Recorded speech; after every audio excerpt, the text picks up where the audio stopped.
Y seguimos con este magazine de amigos. Anunciábamos a Manuel Montoya con el espacio Volviéndonos a Dios y ese espacio ya ha llegado. Manuel Montoya está con nosotros en este día. ¿Qué tal, Manuel? Buenos días, bienvenido al magazine de amigos. Muy buena, José, ¿qué tal? Pues mira, encantado como siempre de poder estar con vosotros en este tiempo, con todos nuestros oyentes. Pues hoy para compartir algo que estoy viviendo en lo personal y que creo que puede ser de bendición para todas las personas y específicamente pues para personas que estén pasando por la misma situación que yo y mi familia estamos viviendo en este tiempo.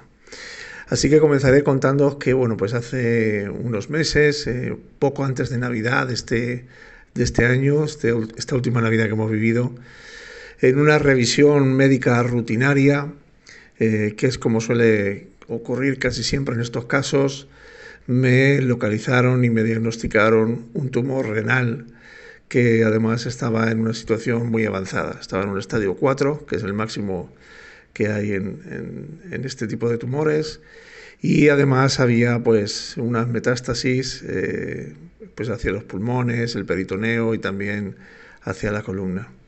Así que inmediatamente, bueno, pues me pusieron en tratamiento, ¿no? La verdad es que fue un impacto terrible y tremendo el enterarte de una noticia como esta.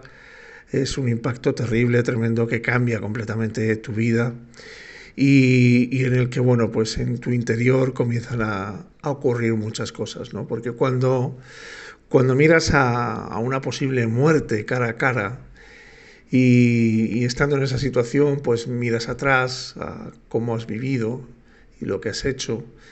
Y también miras al momento presente en el que estás y también miras al futuro, pues con la posibilidad de que tú ya no estés en este mundo, en ese futuro a medio plazo, ¿no? Pues de repente, y cuando digo de repente, es de repente, te vuelves consciente y el Señor te hace ver lo que realmente es importante en la vida.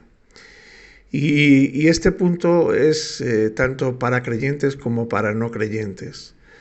Ahora, la diferencia entre los creyentes y los no creyentes es que estos últimos, pues por desgracia, y además lo digo con dolor en mi corazón, no pueden verlo ni entenderlo, porque para los que no creen, los asuntos espirituales son locura, como dice 1 Corintios 2:14. Pero al final, cuando te enfrentas con una situación como la que estoy describiendo, este punto es un punto de inflexión tanto para creyentes como para no creyentes. Ahora, hay un versículo en la Biblia que está en Eclesiastés capítulo 12 y versículo 13, que dice: el fin de todo el discurso oído es este: teme a Dios y guarda sus mandamientos, porque esto es el todo del hombre. Hay un comentarista bíblico llamado Trapp que en referencia a este versículo, a Eclesiastés 12:13, dice lo siguiente, y leo textualmente. Dice: esta debería ser la peregrinación de cada hombre en este mundo. Comenzamos en la vanidad y nunca sabemos perfectamente que somos vanos hasta que llegamos a temer a Dios y guardar sus mandamientos. En el contexto en el que se encuentra esta frase, la frase teme a Dios de Eclesiastés 12:13, se entiende esta frase como reverenciar y obedecer. De modo que el versículo en cuestión nos quiere hacer entender que lo más importante de la vida es tener una relación con Dios en la que lleguemos a reverenciarle y obedecerle como primera y más importante opción en nuestra vida. Y esto es algo que se halla en completa oposición a lo que el mundo considera. Ahora bien, reverenciar y obedecer a Dios es completamente imposible sin amarle. Esto es algo de lo que me he dado cuenta en estos meses. Porque reverenciamos a Dios cuando le amamos. De hecho, su palabra nos dice que la obediencia es la máxima manifestación de reverencia y de amor que podemos darle al Señor. Eso está escrito en Juan 14:23. Y a continuación, en el versículo 24, Jesús nos dice que el que no le obedece, ni le reverencia ni le ama. Por tanto, y como dije anteriormente, reverenciar y obedecer a Dios es completamente imposible sin amarle. El amar a Dios es, sin duda alguna, lo más importante en la vida. Y es en lo que deberíamos estar enfocados cada segundo de nuestra vida y hasta nuestro último aliento. Y esto queda muy claro cuando vamos a las palabras de Jesús en Mateo 22, 37, 39. Y allí encontramos a Jesús hablando, o más bien respondiendo a una pregunta malintencionada de un intérprete de la ley, el cual le preguntó sobre el mayor de todos los mandamientos. Y Jesús, de una forma brillante, le responde explicándole cuáles son los dos mandamientos más importantes. Y vemos que los dos mandamientos más importantes tienen un denominador común: el amor. Amar a Dios y amar al prójimo. Concretamente y exactamente, Mateo 22, del 37 al 39 dice: Jesús respondió a este maestro, este intérprete de la ley: amarás al Señor con todo tu corazón y con toda tu alma y con toda tu mente. Este es el primero y más grande mandamiento. Y el segundo es semejante a este: amarás a tu prójimo como a ti mismo. Resulta de que lo más habitual en los cristianos de hoy en día es que busquemos el poder de Dios manifestado en los dones del Espíritu Santo. Y esto está bien, el apóstol Pablo nos exhorta a desear los dones del Espíritu Santo, y dentro de esos dones nos anima a buscar los mejores. Sin embargo, también el apóstol Pablo nos dice en 1 Corintios 12:31 que hay algo que es superior, más excelente que la lista de los dones dada en estos versículos. Él lo llama el camino más excelente. Y dicho camino más excelente no es otra cosa sino el amor. El apóstol Pablo nos anima a que, como digo, anhelemos los dones, los mejores. Sin embargo, también nos dice y nos exhorta que el amor es lo más excelente. Y esto es porque todas las manifestaciones del Espíritu deben ser al mismo tiempo manifestaciones de amor, porque el amor es la cuestión fundamental detrás de todas las cosas, incluidos los dones del Espíritu Santo. El amor es la base sobre la que se apoyan todas las cuestiones de la vida del hombre, tanto cristiano como no cristiano, aunque el cristiano, como digo, esto no lo puede ver. El no cristiano estas cosas no las puede ver. Pero el amor es el fundamento primordial de todo. Ahora bien, y volviendo a Mateo 22, no sé si alguna vez te has parado a pensar, ¿por qué nos pide el Señor que le amemos de esta forma? ¿Qué interés tiene Dios en que le amemos? Yo he estado pensando todo este tiempo en estas dos preguntas. Y lo cierto es que cuando vas a la palabra de Dios y te pones a escudriñar la palabra de Dios, encuentras razones bíblicas por las cuales Dios nos pide que le amemos. Y a mí me gustaría compartir muy rápidamente 4 de estas razones. La primera razón más importante por la cual Dios nos pide que le amemos de este modo es porque Él es digno de ser amado. La Biblia nos dice que Él es bueno en el Salmo 136:1. Y esta palabra bueno en el idioma original es la palabra tov, T-O-V, que significa el bien. Es decir, lo que se nos está diciendo en el Salmo 136:1 es que Dios es el bien. Y esto implica que Dios es bueno en el sentido más amplio. Es hacedor de toda cosa buena. Él es acertado y agradable en todas sus acciones. Él es benigno. Él es bondadoso. Es benefactor. Él es benevolente. Esta palabra también nos da la idea de que Él es hermoso en su actuar con el ser humano. Es misericordioso. En definitiva, Él es bueno en su sentido más amplio. Y por estas razones, por estos atributos, Él es digno de ser amado. La segunda razón por la cual Dios nos pide que le amemos es porque Él nos amó primero, aun cuando éramos enemigos suyos.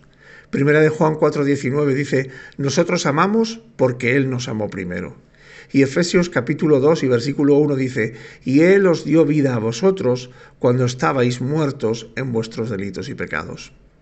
Jesús es quien nos ama lo suficiente como para dar su vida en rescate por nosotros. Él es quien formó el puente sobre el abismo que había entre Dios y nosotros y que nos separaba de Él. Romanos 5:8 dice que ninguna condenación hay para los que están en Cristo Jesús. Por esta razón, Dios es digno de ser amado, porque Él mostró su amor dando a su Hijo para que ya no vivamos en condenación. Y dar a Jesús es la mayor obra de amor hecha en toda la historia de la creación y nunca será igualada por nadie. La tercera razón por la que debemos amar a Dios y por la que Él nos pide que le amemos de este modo es porque el amor es el más personal de todos los afectos e implica una relación profunda. Dios quiere que tengamos una relación cercana y profunda con Él. Versículos como Mateo 11:28 que dice venid a mí, o Amós 5:3 que dice buscadme, o Mateo 4:19 que dice venid en pos de mí, o Marcos 10:21 que dice sígueme, o Lucas 6:47 que dice aquel que viene a mí. Todas estas expresiones de estos versículos, aunque dichas en contextos diferentes, indican el deseo de Jesús de que tengamos una relación cercana, íntima y de confianza con Él. Y todas ellas requieren de amor, porque toda relación profunda requiere de amor. Es imposible tener una relación profunda con alguien si no se le ama. Por si queda alguna duda, podemos ver lo que dice Jesús. Dice, el que tiene mis mandamientos y los guarda, ese es el que me ama. Y el que me ama será amado por mi Padre, y yo le amaré y me manifestaré a él. Hay una relación que Dios está buscando con nosotros. Y el resultado de esa relación es ser amados por el Padre y ver la manifestación de Dios en nuestra vida. Sin duda alguna el Señor nos pide una relación profunda en la que el nivel de nuestro amor por Él manifiesta nuestro grado de profundidad en relación con Él. La cuarta razón por la cual el Señor nos pide que le amemos de este modo es que Él es el más necesario en nuestra vida y también es lo más necesario de nuestra vida. No hay nadie ni nada que necesitemos más que a Dios. Sin Él estamos incompletos, insatisfechos, perdidos y sentenciados a una vida de vacío, de frustración, de muerte espiritual y de condenación a una vida en el infierno. Si nos damos cuenta, todas estas razones que hemos dado tienen un único beneficiario. Son para beneficio nuestro. Dios nos pide que le amemos para nuestro beneficio. El mayor beneficiado de amar a Dios es siempre quien le ama. Entonces, ¿de qué se trata amar a Dios, como dice el primer mandamiento? Pues se trata de rendición, se trata de amar a Dios más que a mí mismo, se trata de amar a Dios más que a mis creencias, más que a mis planes, más que a mis deseos, más que a mis tradiciones, más que a mis convicciones o filosofías personales. Amar así a Dios es beneficioso para nosotros y por eso Él nos pide que le amemos. Pero no todo termina ahí, porque en los últimos meses, desde que estamos viviendo esta situación, he descubierto que lo que realmente importa en la vida no es el éxito en los negocios, ni la fama, ni el tener dinero, ni la posición, ni siquiera el éxito ministerial. Lo realmente importante y valioso en la vida es amar a Dios en la forma que acabamos de ver. Pero como digo, no todo termina ahí. Jesús continúa diciendo que el segundo mandamiento más importante, tras el de amarle a Él, es amar al prójimo como a nosotros mismos. Y son dos mandamientos inseparables. No puedo decir que amo a Dios si no amo a mi prójimo. Así lo dice 1 Juan 4:20. Dice, si alguien dice amo a Dios, pero odio a otro creyente, esa persona es mentirosa. Pues si no amamos a quien podemos ver, ¿cómo vamos a amar a Dios a quien no podemos ver? Esta es la versión Nueva Traducción Viviente. Así que he descubierto desde noviembre de 2023 a día de hoy que lo más importante, lo que de verdad importa en la vida, es amar con todo mi ser a Dios y amar al prójimo de todo corazón. Nada es más importante y nada es más necesario para nosotros. Y yo sabía esto, yo había leído estos versículos, tenía un conocimiento intelectual de ello, incluso tenía un conocimiento teológico. Pero escúchame bien, si la palabra de Dios no pasa más allá de nuestro intelecto, ni de nuestra tecnología, ni de nuestra teología, para llegar a nuestra alma y a nuestro espíritu, la palabra no nos transformará y no tendremos un verdadero conocimiento de ella. El verdadero conocimiento de la palabra de Dios se produce cuando traspasa nuestra teología, cuando traspasa nuestro intelecto y llega hasta nuestra alma y hasta nuestro espíritu, que es lo más profundo de nuestro ser. Y allí es donde la palabra tiene poder realmente y transforma las vidas. No basta con entender que debo amar a Dios y que debo amar al prójimo de una forma intelectual, incluso de una forma teológica. No basta. necesitamos entenderlo en nuestra alma y en nuestro espíritu, y necesita que esa palabra produzca una transformación en nuestra mente y nos llene realmente del amor de Dios hacia Él y también del amor de Dios hacia el prójimo.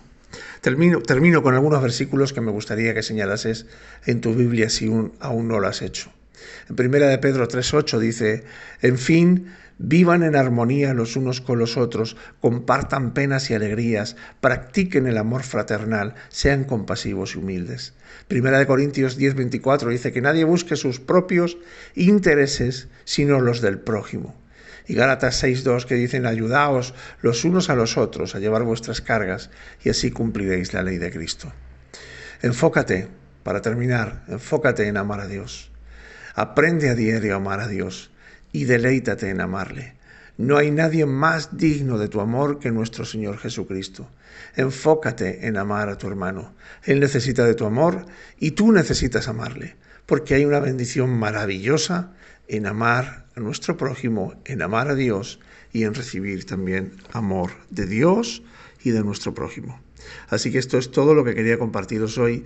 Que el Señor os bendiga y nos vemos en un próximo programa. Encuentre este y otros podcasts de nuestra programación en radiosolidaria.com.